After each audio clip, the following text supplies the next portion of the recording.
One day in a small diner, a brother and sister, Joseph and Sydney, meet. Some time ago, they pulled off a robbery together, netting them $7 million, which the man has brought with him in a large bag. They briefly discuss their plan of action for the near future. Sydney needs the money to pay off debts and provide for her daughter, Steph. She wants to right her wrongs because she regrets not being there for her daughter as she should have been. But first and foremost, the pair needs to hide in such a way that they can't be found. Joseph mentions he knows just the place, but at that moment, a police siren blares outside the window and they both run off. In the woods, they change clothes, throwing their old ones into a swamp. Joseph says that a friend of his has allowed them to hide out in her country house, a place long forgotten by everyone. Soon they reach a cornfield, and as they make their way through it, they hear gunshots. They approach the house cautiously. To their surprise, there is a car parked in front, and 3 guys are amusing themselves by shooting empty bottles with rifles. Sydney calls out to the troublemakers, but her shotgun doesn't scare them. However, when Joseph appears on the other side, the trio takes off. The brother suggests they hurry. They go inside the house, which appears to be empty. Joseph immediately notices a large clock. Then the siblings walk through the house, noting the mess and overall neglect.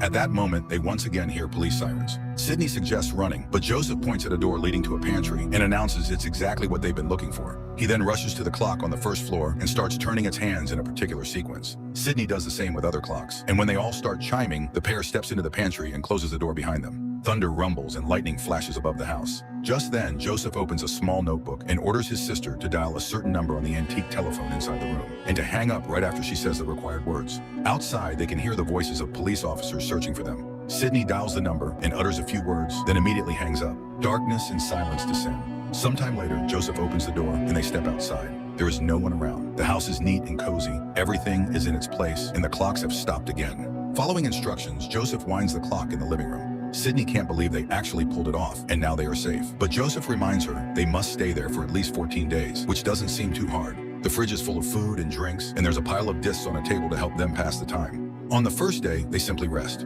Joseph goes for walks and inspects the grounds, while Sydney takes a bath and tries on old dresses she finds in the closet. On the second day, they cook dinner and spend time chatting on the porch. During the day, they count their loot, planning how and where they'll spend it. Sydney misses her daughter and looks at her photo, but consoles herself that soon all this will be over and they'll be able to live without needing anything. They examine the portraits hanging in the house and practice shooting, at which they both seem to be quite skilled as they have rifles with scopes. Thus, 13 days go by. One evening, Sydney explains to her brother the value of certain items stored in this strange house. For example, a bullhook is not cheap, but modern people simply don't know what it's for. Suddenly, she switches to talking about their relationship as brother and sister. The man feels he never gave her enough love and now suffers because of it. But Sydney herself thinks her life hasn't turned out too badly. She does have a daughter, after all. Even so, her brother promises to do everything he can to make it up to her. Sydney then asks about his female friend who provided them with such a magical hideout. But Joseph can't explain who she is or how her house works. He admits that the woman only gave him her notebook out of pity. Suddenly, Sydney remembers their parents. She remembers their mother. Joseph remembers their father. Together, they recall how their mother used to play the piano. But Sydney's strongest memory is of the song she hears on a stereo system disc, though she doesn't know its title. She hums the old tune and then suddenly asks Joseph to take her back to her daughter. Finally, the time comes when they can return home. Sydney tidies up while Joseph packs their bags and burns the remaining trash. But when they approach the pantry door, they find it boarded up. On a plank, words are carved directing them to an old mill nearby. Sydney has a breakdown and runs toward the mill. Her brother catches up and manages to calm her down. They begin examining the place and discover church pews in the basement. Soon, their flashlight beam hits a decomposing body. Carved on a stand is a warning that they are stuck in a time loop, along with an invitation to sign beneath the message if they understand and are willing to comply. Sydney refuses to do this and flees. She's desperate to escape the house, but not far off in the field, she suddenly feels ill. She vomits blood and realizes she cannot leave the perimeter that's holding them. Her brother pulls her back to safety. Sydney comes around, but cannot believe what's happening. She falls into despair and cries, remembering her daughter. Her brother explains that the body at the mill is the very acquaintance who allowed him to hide out there. He recognized her by the clock that had been a family heirloom. The pair wonders if anyone could possibly find them here, but they covered their tracks so well that there is no hope of rescue. Joseph has no choice but to sign the warning, after which a safe appears before them in an instant.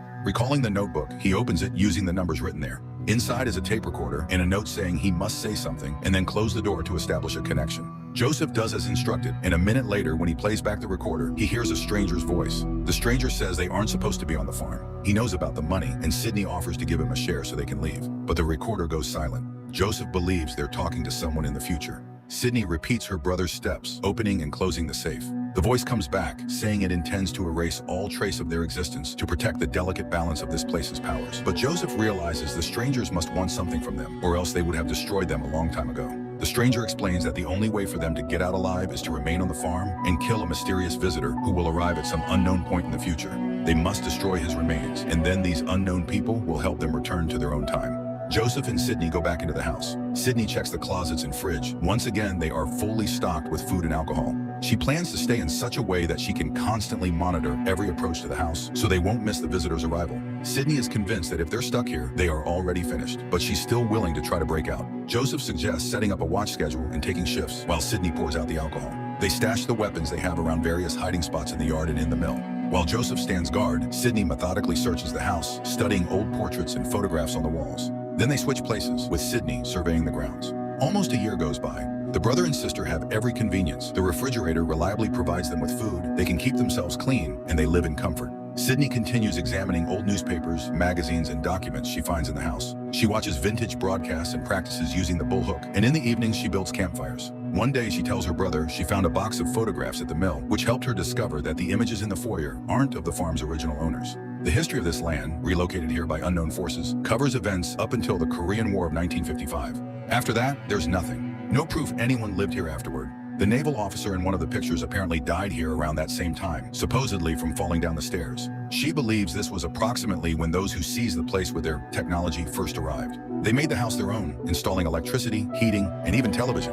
For some reason, they used this downtime, and when the siblings entered, they got stuck, but that still doesn't answer their questions. Joseph becomes irritated, trying to make Sydney believe it's all his fault. He's even willing to blame their parents. He thinks the people responsible don't care about them at all. They're doing this simply because they can. No one ever shows up here uninvited, so they'll never get home. That leaves them only to die a slow death. A quarrel flares up between the brother and sister because Joseph is convinced that Sydney doesn't believe him and thinks he's ready to abandon her there, but he soon pulls himself together and they reconcile. They head downstairs to the foyer. While Sydney watches TV, Joseph looks at the identical tattoos they both share, reminding them they're family. Their waiting drags on. Joseph tries to contact the strangers again, but the tape recorder remains silent. He begs for any kind of sign as he's exhausted by the uncertainty, but the tape is blank.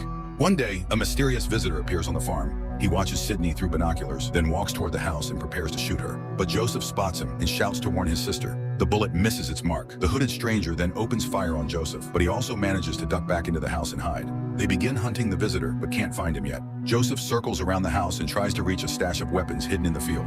The stranger fires at him. Joseph heads back into the house, where the hooded man catches up with him. Later, Sydney hears music from the field and sees someone with a tape player from which their mother's song is playing. Joseph lies at his feet. Sydney goes out into the field.